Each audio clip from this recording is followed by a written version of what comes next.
Eric and the UJA family, to Rabbi Levine and in the Jewish Center community, we are standing with you at this moment of pain and anguish. To the victims, Mr. Chok Sung, Mr. Moshe Grunhaus, I don't know if you can hear us, but we want you to know we are praying for you, for your full and speedy recovery. We're standing with you and your family and your community and demanding that no one ever be subjected to this kind of heinous act again. To the NYPD, thank you for acting swiftly. To the Shomrim, thank you for being first on the scene.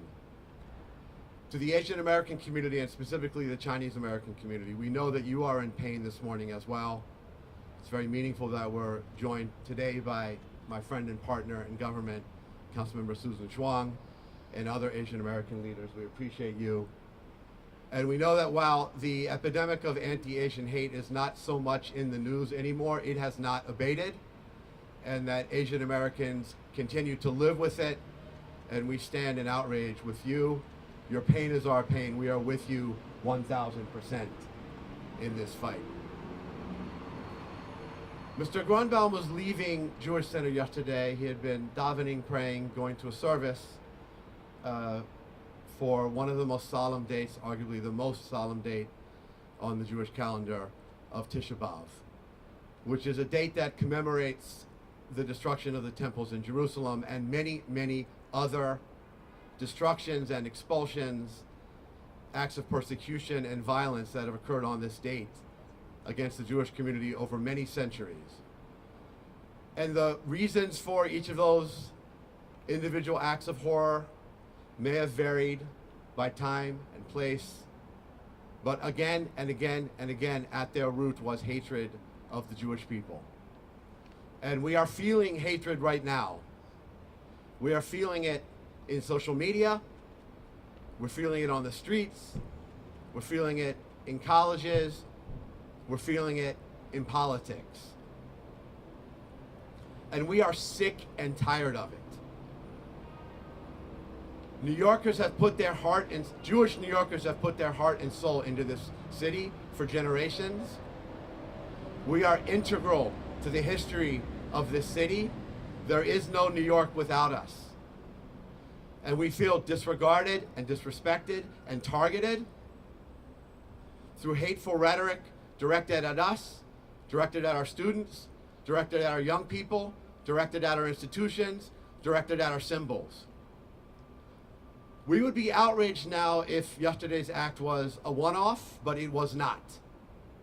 There were 178 acts of anti-Semitic hate crimes against Jewish New Yorkers in the first 6 months of this year. Nazi graffiti, physical assaults, everything in between, directed at us, a community that amounts to no more than 12% of the city, which is the victim in well over half of the hate crimes. We are undeniably being disproportionately targeted again and again and again. We are not going to stand for it anymore. We are demanding that the targeting of the Jewish community, that's the singling out of the Jewish community, that the endless demonization of this community stop. We have a right, like every other community in this city, like the Asian American community, like the African American community, like the Latino community. We have a right to live without fear. We are demanding that right. We will not stop. We will not leave. We will be here. We will be fighting. We will come together against this scourge. Am Yisrael Chai.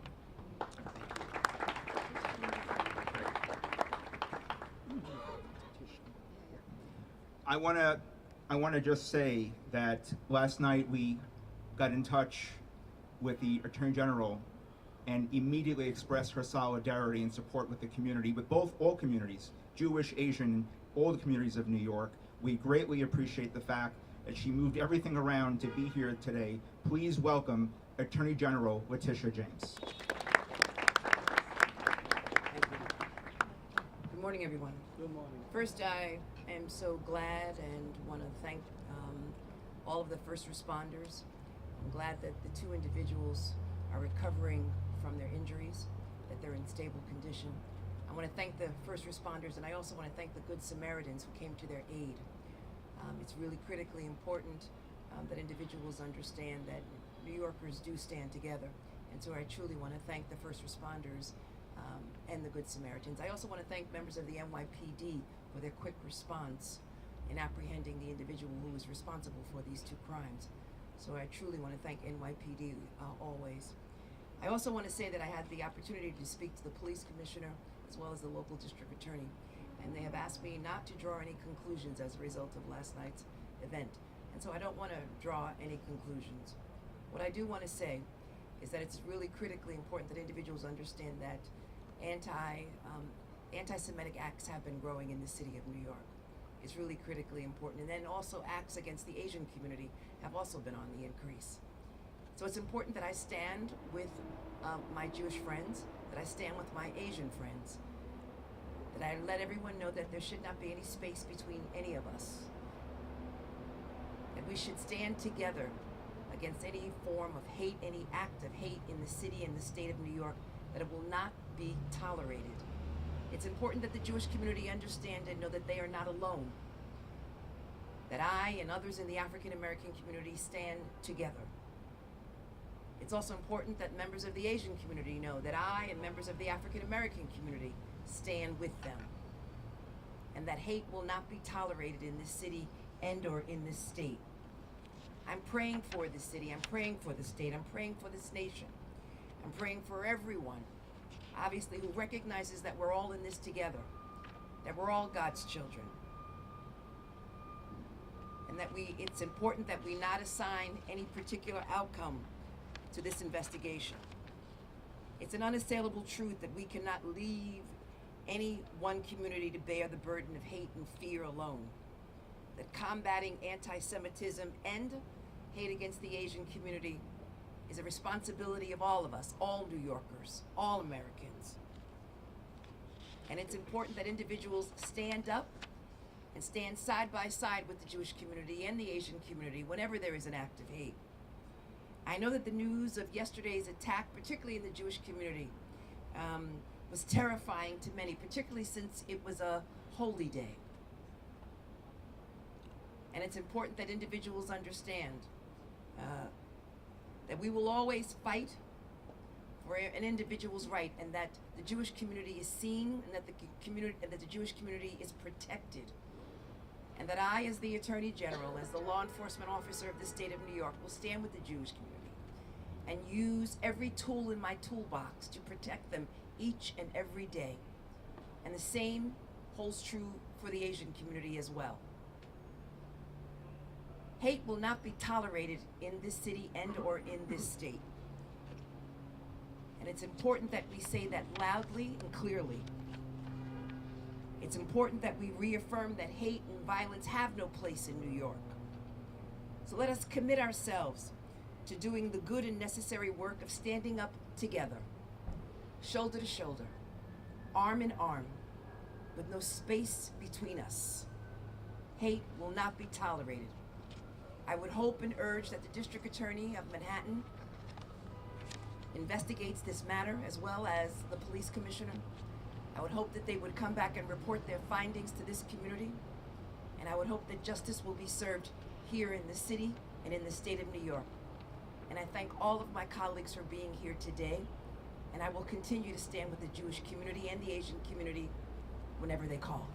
Thank you. Thank you. Thank you, Attorney General. Next, I'd like to welcome a leader who immediately, actually one of the first calls I received to express solidarity and support with all of our impacted communities. We thank her for her leadership. Please welcome the Speaker of the City Council, Julie Minnitt. Thank you so much, Mark. First of all, thoughts and prayers to the victims. Obviously, we are very glad to hear that they are both in stable condition. I also want to thank the NYPD for their incredible and swift work. And we appreciate the work that they do each and every day. I spoke to the Manhattan DA this morning. I know that he is launching a swift and thorough investigation into this matter. I also want to express solidarity to the Asian community, and I want to thank my colleague, Councilmember Susan Zhuang, who's always stood with the Jewish community in very, very difficult times. So thank you so much, and all of the electeds who are here today. So I'm standing here not only as the first Jewish speaker of the New York City Council, but I'm standing here as a Jewish mother of 4 kids. And the conversations that I have had to have with my kids recently are just really heartbreaking. My daughter wears a Jewish star, and the conversations I've had with my husband about, is this the right thing to do? Should she not wear the Jewish star? Is it safe for her to wear a Jewish star? Is it safe for our sons to wear a yarmulke? It's just heartbreaking, and it's shocking, and it's unacceptable. Whether it was several months ago where I was in Gravesend in Brooklyn, where I witnessed 73 swastikas painted onto playground equipment, or in Queens recently, where enormous swastikas were spray painted not only onto a shul, but actually onto people's homes. It's intolerable what is happening. It's unacceptable. This cannot be normalized. When those of us who go to Shabbat services and we go into a synagogue and there are armed guards outside of the synagogue, how can this be normal? We have to change what is happening in our city. We in the City Council, and the first act I did as speaker was to introduce our 5-point plan to combat anti-Semitism, to do a buffer zone bill around houses of worship. The fact that we even have to do this kind of legislation, it is unacceptable. We cannot normalize what is happening in our city. We have to bring the temperature down. We have to change the rhetoric. Words matter, and we all have a responsibility to bring that temperature down. So I'm here in solidarity with the Asian community, who I know is in pain.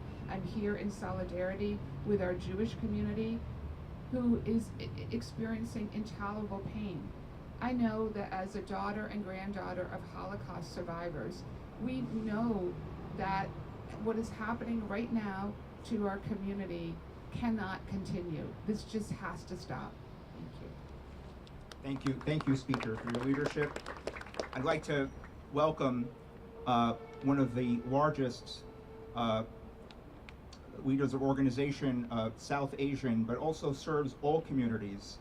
And we appreciate his partnership and solidarity through these moments, good and bad, hopefully only good. But please welcome, and I want to welcome him, the leader of COPO, Mo Rosvi, and he'll be joined by interfaith leaders from Reverend James Lynch, Imam Shahidullah, and Sheikh Musa Drama. Please welcome Mo Rosvi. Thank you, Mark. Thank you. Thank you, Speaker. Thank you, everyone. If I can have my imams Please. come forward, and my rabbis, and also our reverend. My name is Mohammed Razvi. I'm the president of Muslim Day Parade and the CEO of Council of People's Organization. We have over about 35 organizations that work with us of Muslim faith. We are here always standing together with our Jewish community, our Asian community, anytime that there's a hate. This hate crime or anti-Semitism, anti-Asian incident, this violent crime, we are going to stand together to make our voices heard, that this is not what New York is about. New York is coming together, standing together like those good Samaritans who went and found that person and got the PD to get him arrested. We need to stand together when there's people talking, elected officials talking incorrectly, but the communities that are here, we have been working collectively, especially with Rabbi Potaznik. I remember over 25 years, I was just mentioning earlier, with UJA and JCRC. Over 25 years coming together to make sure we let our communities know that we are one community. We are one New York. And that's what we have to emphasize. We are not going to stand by the side, because today may be the Jewish community, the Asian community. Tomorrow it'll be another community. It'll be LGBT community who's going to have these hate crimes happening against them. Please, I request everyone and all the interfaith community to always stand together. Hate against one of us is against all of us. Thank you. Thank you, Mark. Thank you, Mo. Thank you. Thank you very much. Thank you, Mo, and to our interfaith leaders, and we're going to hear from additional folks shortly. But we've also been joined by the public advocate of the city of New York, and had a chance to also speak to him yesterday. He expressed solidarity with all the impacted communities. I appreciate him being here today. Please welcome Public Advocate Jemani Woods.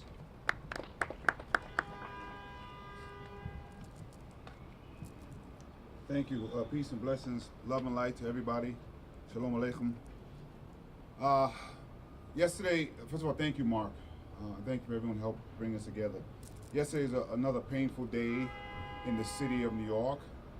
We saw an intersectionality of so many things that we are fighting against.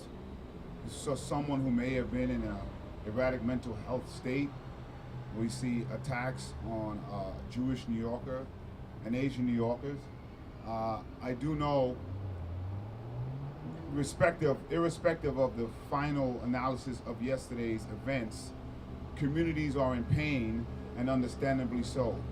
We know that hate crimes are up in general. We know specifically anti-Semitic attacks are up.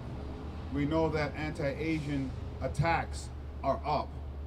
It is reasonable to understand why communities, when they're watching the news of attacks of a Jewish New Yorker and an Asian New Yorker or a visitor, are scared.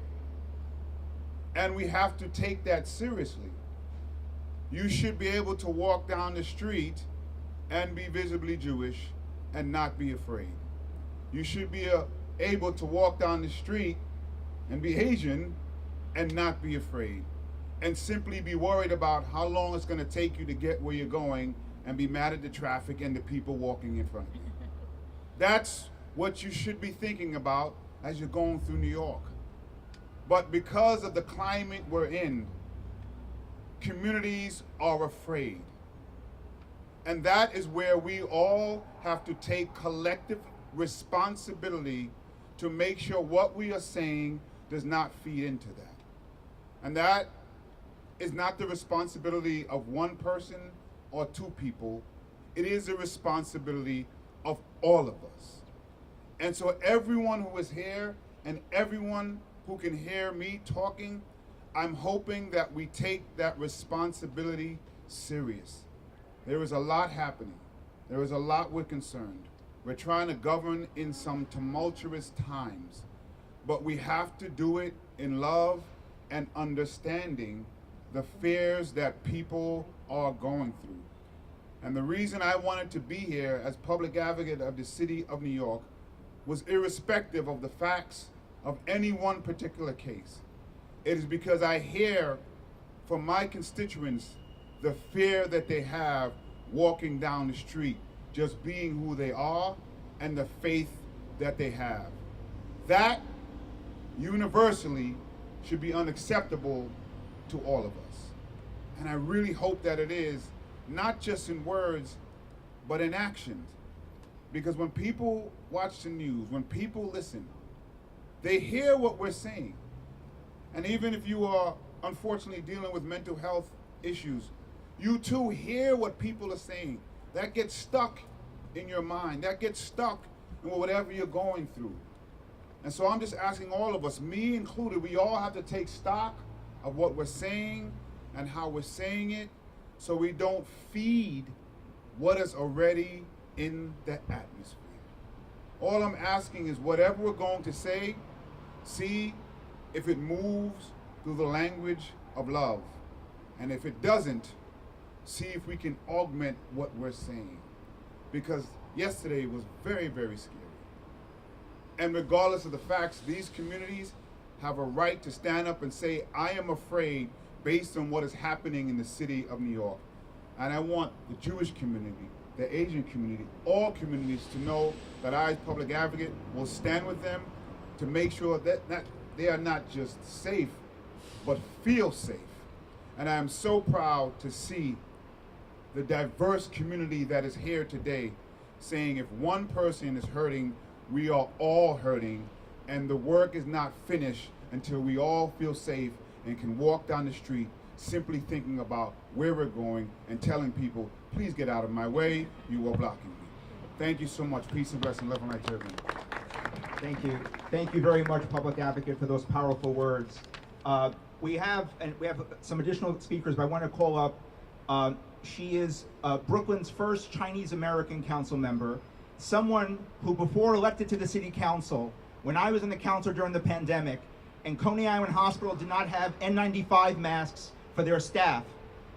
And when the president at the time, who's now the president now, referred to COVID as the China virus, which increased attacks against our Asian neighbors, she got boxes of N95 masks to the hospital staff. That's the leadership, and that's what she demonstrated, solidarity with our community, and I thank her for being here today, and we are solidarity with her community, Councilmember Susan Zhuang. Thank you. Thank you everyone for coming today, and I want to thank Mark Traeger especially. Every time, no matter if the issue in Jewish community or Asian community, we all stand here together. And also yesterday when I hear that horrific attack, it's painful to me myself. It's not only just one Jewish member and one Asian member get attacked. It's an attack on every single one of us. Because when we send our kids to school, as Speaker Julie Manning said, she have to discuss at home, should their kids wear stars or should the kids wear Yamaha? I also discuss with my kids. I have 2 daughters go to elementary school. A lot of time I ask, do you know what race you are? When my daughter was 6 years old, she said she's black. And also, a lot of time they tell me their friends have fear when they go to school. Will ICE come after them? This is a fear even the elementary school students have. And the attack itself, it's painful. And also we see a lot of painful attack online also. And also by language. When hateful language become normalized, it creates an environment where violence can follow. We cannot ignore that reality. My thought and prayer are with the victim and their families. I wish them strength, healing, and full recovery. I'm also grateful that suspect was caught so justice can move forward. As the first Chinese American elected to New York City Council from Brooklyn, and also as an immigrant, hate is not something I read about every day in Chinese community, but it's something in my community and I experience every single day. Even if not always mentioned in the paper or wrote on the paper, Asian hate has not decreased. Too often it's been simply be ignored. The violence, the harassment, the fear continue even when the cameras move on. Our community is still living with consequences, and too many people suffering in silence. And also I want to share why I ran for city council. Because during COVID time, when our kids play in the park, the other kids throw stone them saying go back to China. And they were born here. So it is painful when we see any member, no matter if the Jewish member or Asian member, has a hateful experience, hateful speech or comments, or the attack like happened yesterday. This is not acceptable to me. This is not just an Asian issue or Jewish issue. The hate does not stop in one community. A lot of times its hate continues. When a Jewish New Yorker gets attacked, New Yorkers are afraid, not only just in Jewish community. When Asian New Yorkers is attacked, all New Yorkers are affected. Attack motivated by hate against one is a hate against all of us. That's why we must stand together. We cannot allow anyone to divide us by race, religion, or ethnic. We must speak out against anti-Semitism, anti-Asian hate, any hate. There's no form of hate should allowed in New York City. Love must be stronger than hate. Unity must be stronger than division. And the courage much stronger than fear. Together, we as a city should build a place every New Yorker feels safe, every New Yorker feels respected, and every person get valued. I want to thank everyone here, and also want to thank NYPD. Works very hard for all the New Yorkers, and I want to thank everyone. We need to be united and work together. Thank you. Thank you, Susan, and thank you to the district leaders that joined her, Larry He, Joyce Shi, and Jackie Wong. Thank you so much. Next, please welcome the Assembly member, Upper Manhattan, an ally, someone who demonstrates leadership, bringing folks together, Assembly member Michael Lasher.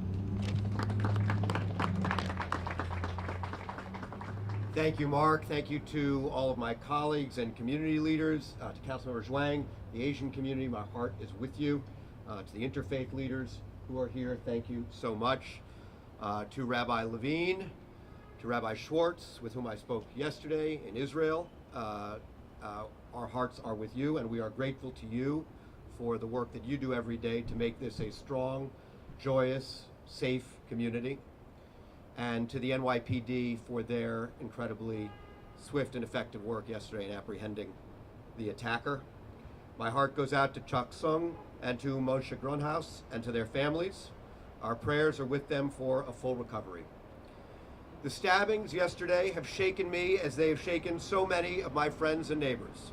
All of us have a right to be safe and feel safe in this city, and that is not the feeling on the Upper West Side or in New York's Jewish community today.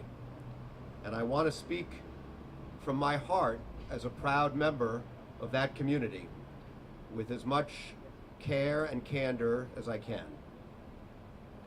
Whatever facts unfold about the motivations of the attacker, we already have seen more than enough tragedy to know that overheated rhetoric in the political arena can lead to anti-Semitic violence. All of us in positions of power have a responsibility to use our voices to create unity and not division, to promote calm and not anger. That applies to me and to all of us here today in how we respond to this attack, which was, in the end, the act of a depraved individual. And it applies to anyone whose efforts to demonize the world's sole Jewish state go well beyond criticism of the Israeli government and its actions.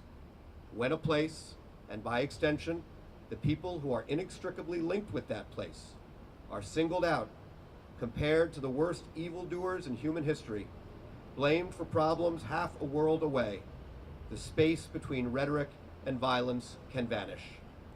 I beseech all those in a position of power, including our mayor, to hear our cry from the heart to please help take the temperature down and provide leadership that makes every New Yorker feel safe in this glorious city. Thank you very much. Thank you, Assembly member. We're going to hear next from the rabbi here from the Jewish Center, Rabbi Yosef Levine, but I want to also ask to join him near him in solidarity, a number of rabbis who are with him as well. Rabbi Hain, Rabbi Ain, Rabbi Sherman, Rabbi Joanna Samuels, Skydell, Steinmetz, Mosbacher, Herman, Ari Berman, Ashira Konigsberg, Charles Sevener, Todd Kipnis, Rabbi Potasnik, the head of the Board of Rabbis. We would thank Rabbi Benny Cross, Spratt Fursko. So Rabbi Levine, thank you.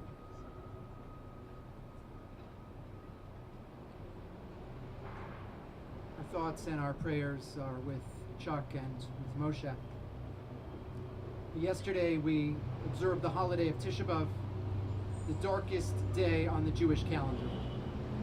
Our community came together here at the Jewish Center to mourn the destruction of the temple in Jerusalem, to remember the victims of the Crusades and the Inquisition and the Holocaust.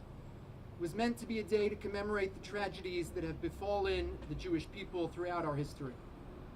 But when a member of our community was stabbed on his way out of the synagogue, the evil we gathered to remember stopped belonging to the past. Suddenly, it was right here in the present. When public officials repeatedly cast the Jewish community as a stand-in for actions of the Israeli government that create a climate in which Jews become targets. You know, when I was growing up, the only time we saw security outside of my synagogue or outside of my Jewish day school was when the mayor came to speak. The police were there to protect him. Today, every time the mayor speaks, we need the police to protect us.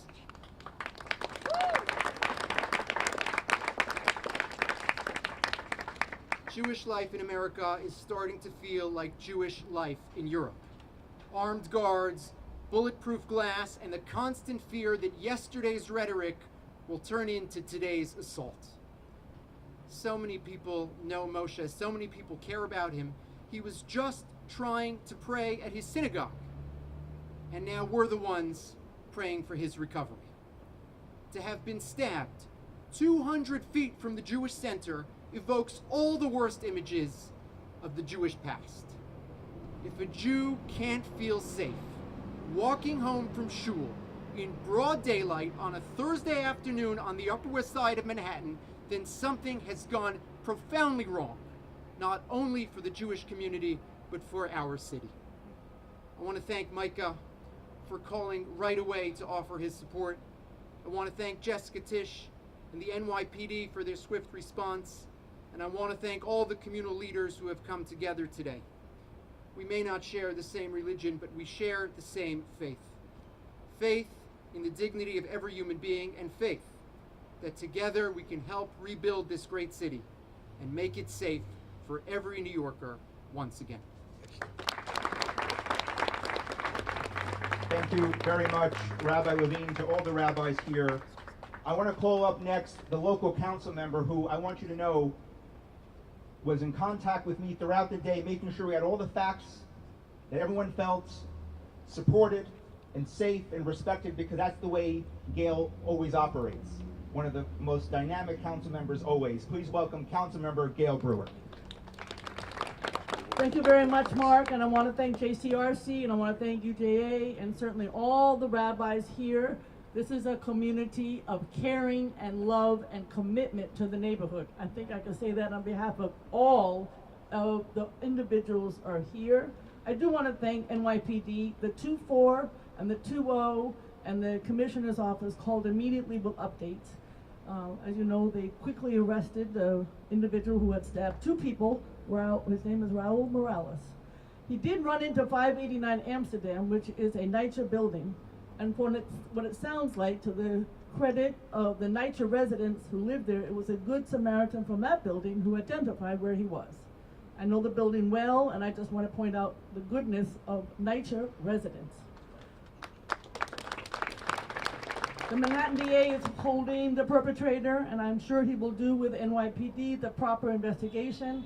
I'm so glad that the 2 individuals who were stabbed are in stable condition in the hospital. I know that Mount Sinai, I still call it St. Luke's, has great doctors and will take care of them. The horror of all of this never seems to end. We've heard over and over again today the number of horror that has taken place in terms of against the Jewish community and the Asian community, and it never seems to end. I have to say, when I heard about the stabbing on West 84th Street in Central Park West of an Asian man and another Jewish individual on West 86th Street in Amsterdam, right here by the Jewish Center, and I heard that the same person, according to wonderful Commissioner Tisch, shouting Allahu Akbar at both of them, I thought to myself, this person is mentally ill, and it never stops. It seemed to me that this hate crime never stops, and we heard from Eric Goldstein that sometimes when you are mentally ill, you just take, and it's no excuse, but you take that, what you hear, as Jamani Williams say, and you say it over and over again. We have so many scourges. One of them is hatred, and one of them is mental illness, and we never seem to fix either one to be addressed correctly. And that's what is so upsetting to me. Here we have a city that has all the resources possible, and we can't figure out how to do education. We can't figure out how to make sure that people are really arrested, I have to say, based on hate crimes. I like love, but only to a certain extent. I'll be honest with you. When somebody commits a crime like that, they have to be prosecuted to the furthest extent. So I'm here today, like everybody else, very concerned about my beloved community and the fact that we are on the news and in the media as having a situation that again brings to light the hate that we're trying so hard to get rid of, and the fact that mental illness is on our streets. We not only fear, to be honest with you, anti-Semitism and anti-Asian hate, but the other fear that people have walking down the street is mental illness. And we have to address both of them. So I thank everyone for being here today, for JCRC and UJA for bringing us together. And I think this is a call. Sometimes what is it that is going to bring the issue to rest? And I would love to see the Upper West Side. This is our moment to say enough is enough. Thank you very much. Thank you, Council Member. I want to call up next a leader who stood in solidarity with us when hate targeted Sion Cafe, always by the side of the community, for all communities, whether it's Jewish, Chinese, you name it, the Manhattan Borough President, Brad Hoylman-Siegel. Thank you. Thank you so much, Brad Hoylman-Siegel, Manhattan Borough President. Thank you, JCRC, UJA, for bringing us together. Thank you to the faith leaders across different dimensions of understanding across our city. To echo what has been said earlier, is what we need at this moment. A lowering of the temperature of rhetoric, and understanding and reaching across our differences to ensure that all of our communities, AAPI, Jewish, and everyone else, remains safe. I'm heartsick that this incident happened in Manhattan, no less the Upper West Side, one of the most vibrant Jewish communities in the world. Just to share an anecdote from my perspective as a proud Jewish parent.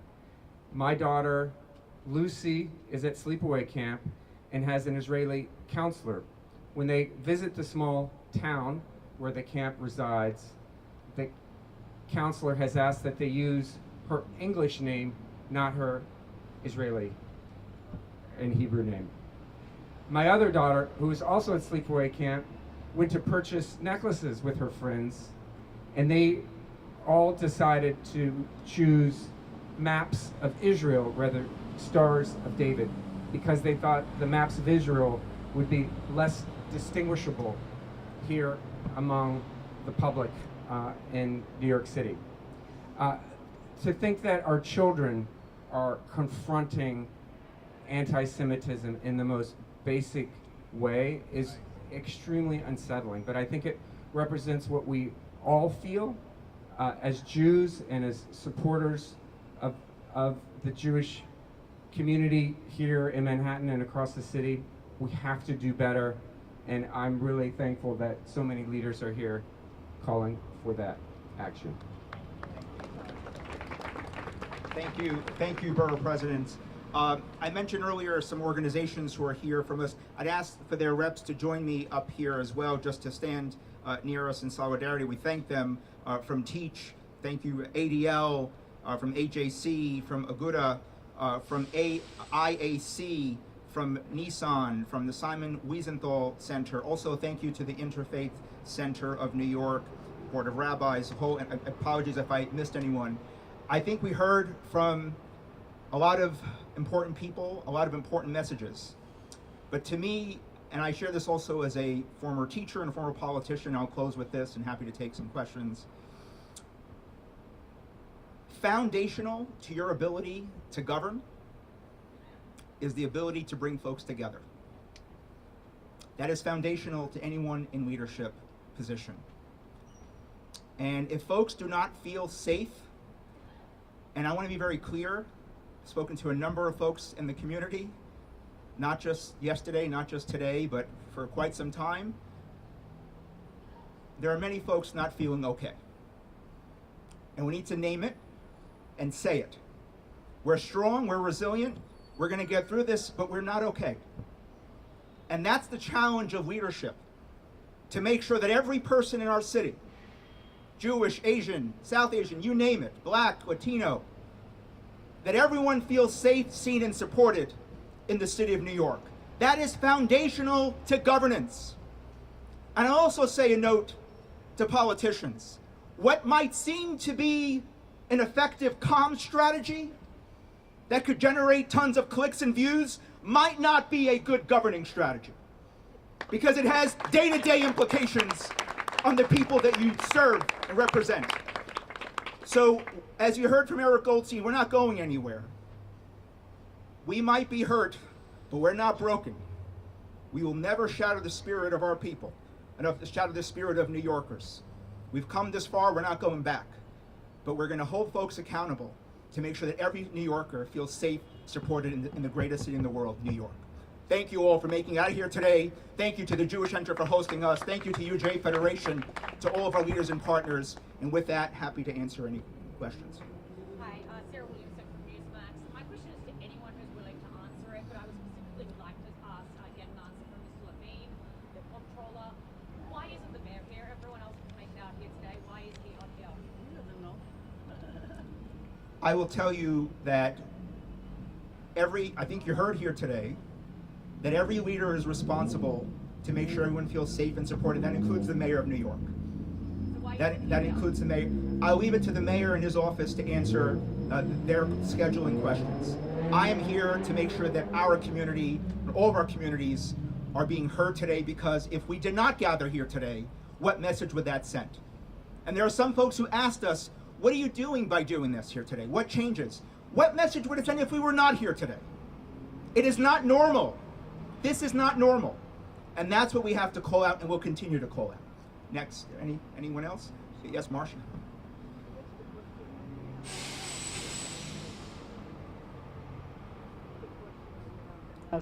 There's been a lot of rhetoric about the mayor, his social media posts, and his press conferences. The question is, what are you asking Mayor Mamdani to do that will make Jewish New Yorkers, Asian New Yorkers, and others feel safe? Are you asking him to go off social media? Are you asking him to tone it down? Are you asking him to stop attacking Israel and Bibi Netanyahu? I'll let Eric answer first. The short answer, Marcia, is yes to all of them. We want the mayor to stop demonizing the only Jewish state, using the most vilifying rhetoric, focused solely on the only Jewish state and the supporters of it, using language like monsters, using the most horrible, difficult language that inflames, that terrorizes, that causes people to do terrible things, and creates the community against whom it's being said the feeling of really being targeted, isolated, and unsafe. His video message about the Prime Minister was political grandstanding. Mark said it as good as it could be said. Comm strategy is not an appropriate governance strategy. You need to be responsible. This is the largest Jewish community in the world outside of Israel. His words have profound real-world consequence on us. And shame on him for doing this for perceived political benefit when it has real-world consequence for the Jews of New York. He must stop. He must stop. May I just follow up? Sure. I guess the question also becomes this. The question becomes this. Whether or not this turns out to be a person who had mental problems or he was targeting Jews because they're Jews, are you really saying that because words can put ideas in people's heads, that the mayor's words can cause people with mental illness to do things and act out? I think that we've seen over and over again, incredibly tragically, that words, that demonizing rhetoric, have profound real-world consequence. The fact that this assailant may have had mental illness doesn't change the fact, as I said before, that it's precisely that kind of person that's most susceptible to this kind of environment. But not only. We have many, many instances of people screaming Allahu Akbar and attacking Jews simply for being Jewish who weren't mentally ill. This is a dangerous time for our community, for our world, and we need to be responsible in how we govern, recognizing the realities of the moment. Thank you very much, Eric. And as I said earlier before, and you heard it also from Speaker Menon and the borough president, there are parents having difficult conversations with their kids. However this case ultimately lands, the damage is done. There are a fresh round of conversations, not new conversations, about whether it's safe to wear a kippah outside New York, whether it's safe to wear a Magen David outside in the city of New York, whether or not the synagogues can afford another security guard hours away from the Shabbat services, camps getting calls from parents, what are you doing to keep our kids safe? Those calls are happening regardless of how this case is labeled. That's a lived reality for folks. That's what elected officials have to deal with. And the question for them, what are you doing to lower the temperature and make folks feel safe and supported? That's the question. Last question. Yes, Julia. Yeah, Mark, first of all, was the mayor invited? What I could tell you is that a whole range of folks from city governments, state government, and beyond are aware that this event is here, but I am less interested about one particular person here or not, and more about making sure that we're in solidarity with this community, both the Jewish community here and the Asian community, that we're here for them. That is the main focus of here today, and to send a message to everyone that you must demonstrate leadership in this moment. That's my main message here today, and we thank you all for being here today. Thank you all so much. Oh. This has been breaking news. Good morning, nice to see you on a Friday, and we are serving up a beauty. It's a fantastic finish to the week, superb. And 82 is your high after a morning that feels great. So it's really cool, comfortable mornings. It's